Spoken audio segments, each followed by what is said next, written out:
KCR means కే చిన్నారెడ్డప్ప. నేను నా గురించి చెప్పే ముందు ఒక్కసారి నేను మీలో ఒక చిన్న క్లారిటీ తెలుసుకోవాలనుకుంటున్నాను.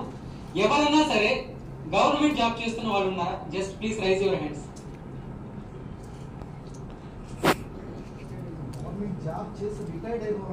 Okay, great sir. ఎవరున్నారు సార్? సార్ ఇంకొక చిన్న క్లారిటీ, ఏపీ ఎస్పీడీసీలో ఏమన్నా రిటైర్ అయ్యారా? అంటే ఏపీ ఎస్పీడీసీలో ఏమైనా వర్క్ చేస్తున్నారా?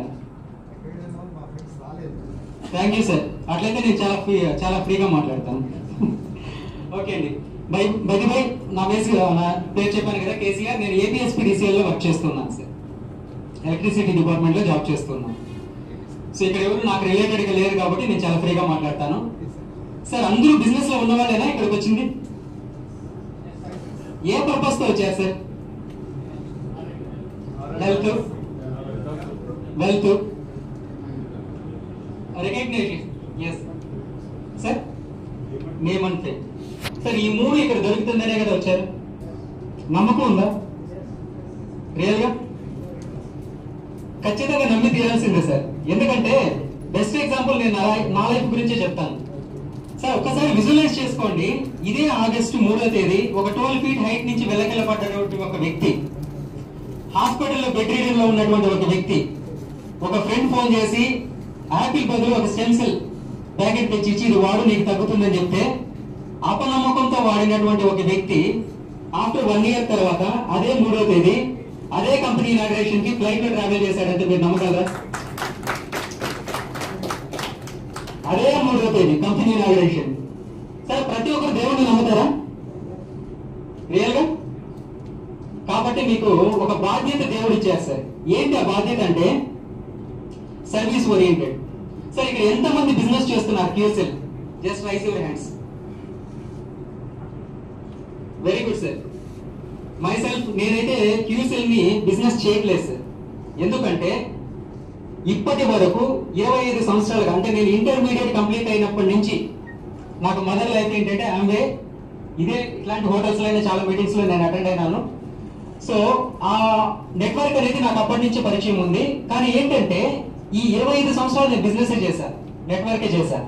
కానీ ఎప్పుడైతే నేను క్యూసెల్ లోకి ఎంటర్ అయినానో అక్కడి నుంచి సర్వీస్ చేయడం స్టార్ట్ చేశాను. ఏంటి ఆ సర్వీస్ అంటే, మీ లైఫ్ లో కూడా చాలా మంది ఒకటి అబ్జర్వ్ చేస్తుంటారు సార్. బైక్ ట్రావెల్ చేస్తున్నటువంటి వ్యక్తి స్టాండ్ ఎత్తకుండా పోతే చాలా మంది చెప్పింటారా స్టాండ్ ఎత్తమని? ఎందుకు చెప్పారు సార్? మన సేఫ్టీయా అతని సేఫ్టీయా? ఎక్కడ పడిపోతాడని అతని సేఫ్టీ కోసం మనం చెప్పింటాం. మరి ఎంతమంది క్యూసెల్ ని ఎదుటి వాళ్ళకి, అన్నోన్ పీపుల్ కి, తెలియనటువంటి వ్యక్తులకి ప్రమోట్ చేశారు? ఇప్పటి వరకు ఎందుకు కొంతమంది 1 స్టార్ 2 స్టార్ 3 స్టార్ వీటిల్లో ఆగిపోతున్నారంటే రీజన్ ఒకటే, నా ఫ్రెండ్ రాలా, మా తమ్ముడు రాలా, మా అన్న రాలా, మా ఫ్యామిలీ మెంబర్స్ రాలా, వాళ్ళు వస్తే నేను చేస్తా, వీళ్ళు వస్తే నేను చేస్తా, వాడికి చాలా మంది నెట్వర్క్ ఉంది, వాడు చెప్తే దూకేస్తాడు. ఎక్కడ దూకుతారు సార్? దేనికి దూకాలి సార్? ఇక్కడ ఎవరి లైఫ్ వాళ్ళకి చాలా ఇంపార్టెంట్. పక్కన వాళ్ళ లైఫ్ గురించి మనకు బాధపడాల్సిన అవసరం లేదు. మన లైఫ్ మీద మన క్లారిటీ ఉంటే, మనం చేసేటువంటి మన యొక్క బిజినెస్ మీద మన క్లారిటీ ఉంటే ఎవరో వచ్చి వినాలి, వాళ్ళు మన బిజినెస్ లోకి రావాలని దయచేసి మీరు అనుకోవద్దండి. ఎందుకు చెప్తున్నానంటే ఆగస్టు నుంచి డిసెంబర్ వరకు ఆమె యూజర్, అంటే జస్ట్ యూజ్ చేస్తున్నాను క్యూసెల్ ని. మార్నింగ్ ఈవినింగ్ 2 పూట్ల వాడుతూ వచ్చాను. జాలీ సింగ్ సార్ అందరికీ తెలుసు కదా? అందరికీ తెలిసి, తెలియని వాళ్ళు ఎవరు లేరు బిజినెస్ లో ఉన్న వాళ్ళకి. సార్ని అడిగినాను, సార్ నాకు రిజల్ట్ వస్తుందా అని. ఆయన ఒకే మాట చెప్పారు, డోంట్ వెయిట్ ఫర్ రిజల్ట్. ఆ మాట వినింటే ఈ రోజు యాజ్ ఎ డైమండ్ గా నేను కూడా ఇక్కడ ఉండేవాడిని. సో డిసెంబర్ వరకు చూద్దామని చేశా. డిసెంబర్ లో రిజల్ట్ వచ్చిన తర్వాత ఎటువంటి రిజల్ట్ వచ్చిందంటే, కరెక్ట్ గా ఆగస్ట్ కి డిసెంబర్ కి మధ్య ఉన్నటువంటి తేడా 4 months. 4 months లో అంటే డాక్టర్ కంప్లీట్ గా బెడ్ రీడర్ లోనే ఉండాలని చెప్పినటువంటి డాక్టర్ మాటలు కాదని చెప్పి డిసెంబర్ లో మళ్ళీ నేను పోలీకి పనిచేసి దిగేంత వరకు ఆ రిజల్ట్ అనేది నాకు తెలియలేదు. కంటికి కనిపించలేదు సార్. యాక్సిడెంట్ అయింది, ఆయింట్మెంట్ వేసాం, తగ్గుతుంది సార్, కనిపిస్తుంది.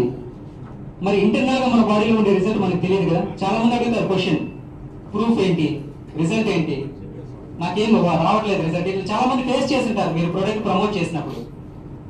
ఇంటర్నల్ గా జరిగేటువంటి రిజల్ట్ ఎవరికి తెలియదు సార్. కాబట్టి అది మీరు ఒక్కటి ఫోకస్ చేయండి.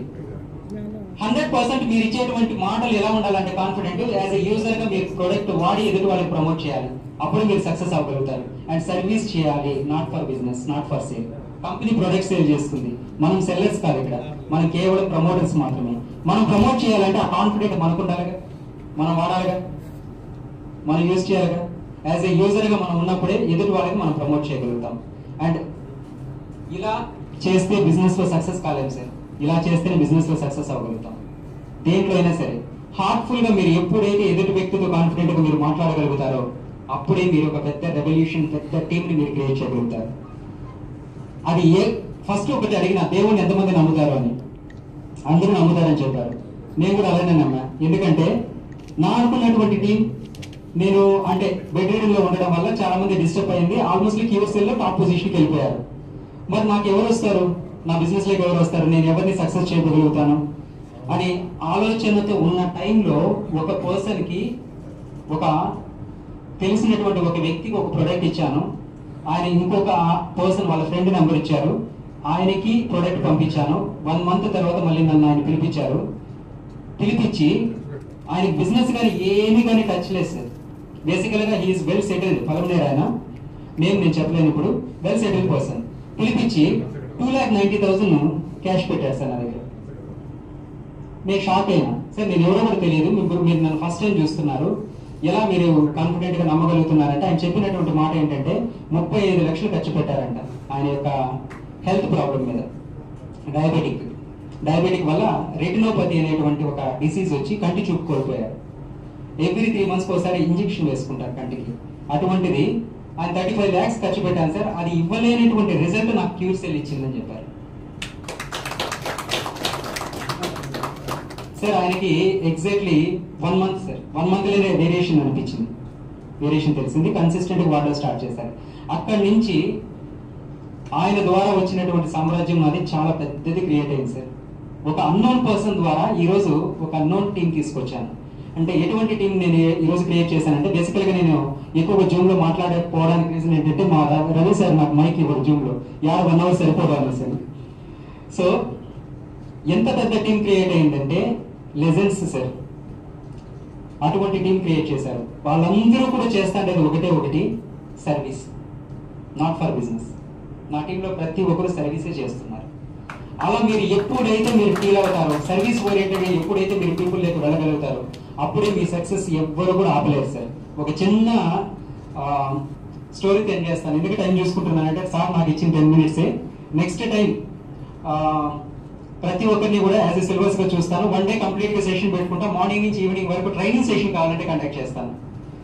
సో ఏంటి ఆ సక్సెస్ స్టోరీ అంటే, ఒక చిన్న స్టోరీ, నాకు నచ్చిన స్టోరీ. అంటే బేసికల్ గా చాలా మందికి భగవద్గీత వినింటారు, అందులో ఒక చిన్న స్టోరీ ఉంది సార్. ఏంటంటే, ఒక చిన్న పిచ్చుక, చాలా చిన్నది పిచ్చుక సముద్రపు ఒడ్డున ఒక చెట్టు మీద గూడు కట్టుకొని ఉంటుంది. ఆ గూడు కట్టుకున్నట్టు తర్వాత పిల్లలు అంటే గుడ్లు పెట్టి ఉంటుంది. సముద్రం ఏం చేస్తుందంటే అలల్ని తీసుకొని వచ్చి ఆ గూడుని తీసేసుకొనేస్తుంది. అప్పుడు పిచ్చుక చాలా బాధపడుతుంది, సముద్రుని రిక్వెస్ట్ చేస్తుంది, సముద్రదేవా నాకు నా పిల్లలంటే చాలా ఇష్టము, నేను కష్టపడి గూడుకు నిర్మించుకున్నాను, అది సముద్రపు ఒడ్డున నేను బయట పోయి భోజనానికి పోయించే లోపల మీ అలలు అంటే మీరు తీసుకునేసారు, దయచేసి నా పిల్లల్ని నా గూడుని నాకు తిరిగి ఇచ్చేయండి అని చెప్తే సముద్రుడు ఇవ్వడు, అంటే సముద్ర దేవుడు ఇవ్వడు. అప్పుడు పిచ్చికి ఏం చెప్తుందంటే, ఇది ఎగ్జాక్ట్లీ ఈ స్టోరీ నా క్రియేషన్ కాదు, భగవద్గీతలో ఉంది. సో అప్పుడు సముద్రుని పిచ్చికి బెదిరిస్తుంది, మర్యాదగా చెప్తున్నాను, నువ్వు నా పిల్లలు నాకు ఇచ్చే, లేకపోతే నిన్ను ఎండగట్టి ఆరగడతానంటుంది. ఒక పిచ్చిక సముద్ర దేవుడితో ఛాలెంజ్ చేస్తుంది. పాసిబుల్ అవుతుందా? కుదరదు కదా. కానీ ఏం చేస్తుందంటే లిటరలీ బాగా ఏడుస్తుంది, బాధపడుతుంది. సరే అది ఇవ్వట్లేదు కదా అని చెప్పి ఇదే ప్రయత్నం చేస్తుంది. ఏం ప్రయత్నం అంటే కొద్ది కొద్దిగా వాటర్ డ్రాప్స్ ముక్కుతో తీసుకొని వచ్చి బయట పోయడం స్టార్ట్ చేస్తుంది. ఆ చుట్టుపక్కల ఉన్న జంతువులన్నీ దాన్ని పిచ్చి వాడిని చూసినట్టు చూస్తూ ఉంటాయి. ఆ ప్రాసెస్ లో ఏమవుతుందంటే, ఇదంతా గమనిస్తుంటారు ఎవరు? గరుత్మంతుడు అందరికంటే ఎక్కువ చాలా శక్తి కలిగిన వాడు. అతను తలుచుకుంటే సముద్రాన్ని ఈజీగా ఎండగడతాడు. గరుత్మంతుడు చూసి కిందకు వచ్చి సముద్రంతో చెప్తాడు, మర్యాదగా దాని గూడుని నువ్వు ఇచ్చేసి, ఇవ్వకపోతే నా రెక్కల చప్పులతో నిన్ను మొత్తాన్ని చీలుస్తాను సపరేట్ గా. అంటే అప్పుడు భయపడి సముద్రుడు ఏం చేస్తాడంటే తన గుడిని తనకి ఇచ్చేస్తాడు. ఈ మోరల్ స్టోరీలో లాస్ట్ లో ఒకటి ఉంటుంది, ఏంటంటే ఫస్ట్ కూడా మిమ్మల్ని అడిగిన మీరు ఎంతమంది దేవుణ్ణి నమ్ముతారని. లాస్ట్ మోరల్ ఏంటంటే ప్రయత్నం నువ్వు చేయి, ఫలితం నువ్వు ఆశించద్దు. ప్రయత్నం మాత్రమే నువ్వు చేయి, పని మాత్రమే నువ్వు చేయి. పని నువ్వు చేస్తూ ఉంటే ఆ సంకల్ప బలంగా నీది కానీ గొప్పదైతే నువ్వు పని చేయాల్సిన అవసరం లేదు, నీ పక్కన ఆ దేవుడు వచ్చి నీ పక్కన పని చేయిస్తాడు. అర్థమైందా? మీరు పని చేయండి అంతే, ఫలితం ఆశించద్దండి. నాకు 2 స్టార్ కాలా, నాకు 3 స్టార్ కాలా, నాకు 5 స్టార్ కాలా, పక్కనోడేమో స్పీడ్ గా వెళ్ళిపోతున్నాడు అని మాత్రం దయచేసి అనుకోవద్దండి. మీరు ఎప్పుడైతే వర్క్ చేయడం మొదలు పెడతారో ఆటోమేటిక్ గా మీ సంకల్ప బలం గట్టిదైందంటే దేవుడు వచ్చి మీకు సాయం చేస్తాడు. Thank you very much. Great Reddappa గారు, వావ్ వాట్ ఈ స్టోరీ అండి. అంటే ఈ స్టోరీని చాలా మంది